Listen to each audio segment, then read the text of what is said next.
Article number 56, Breaking the Never Sell Myth. You've heard the conventional wisdom, never sell your real estate investment, but is that always the right move? Spoiler alert, it's not. Absolutes are rarely your friend. As with any professional activity, real estate investing requires continuous optimization, strategic thinking, and a willingness to evolve your strategy. As an investor, you need to understand when to hold your investments and when you should sell. Reasons you should not sell. 1. Your original investment thesis still holds. You bought the property for a reason. It may have been because of great cash flow. Perhaps you believe the property will appreciate over a long term.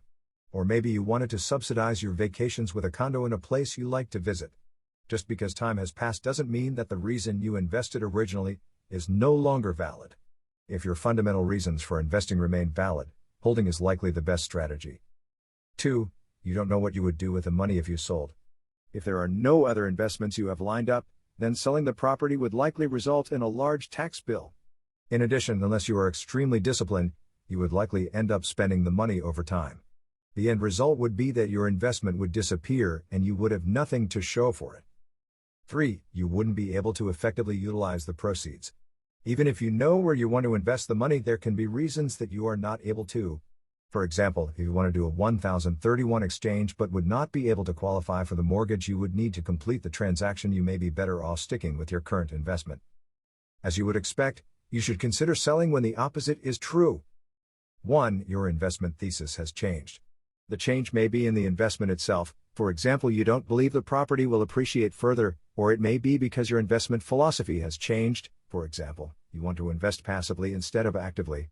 In any case, if the reason you purchased the investment has changed, then you should consider whether or not selling it is the right thing.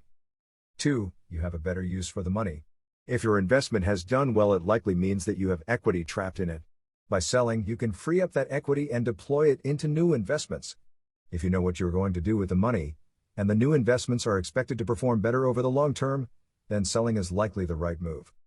3. You understand the tax implications of the move. There are almost always steps you can take to minimize the taxes that you will be paying. Before you consider selling the property, make sure you understand what your tax mitigation strategy is and that you have taken the necessary steps.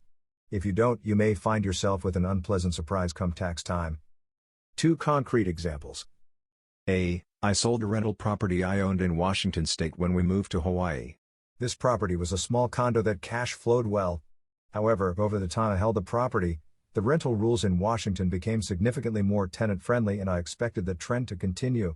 Further, the property had appreciated significantly during my hold. I sold the property and invested the proceeds into a syndication deal that provided a significant capital loss the first year due to cost segregation and bonus depreciation. By taking advantage of this poor man's 1031, I was able to move from an active investment to a fully passive one without any taxes due. This move aligned with my philosophy of generating more passive income. B. I am currently selling a condo in UT that is being managed by a property manager. The property is cash flow positive, and there is a reasonable rate of return based on my original investment. However, its value has appreciated significantly over the hold period, making the current return on equity lower than I would like to see.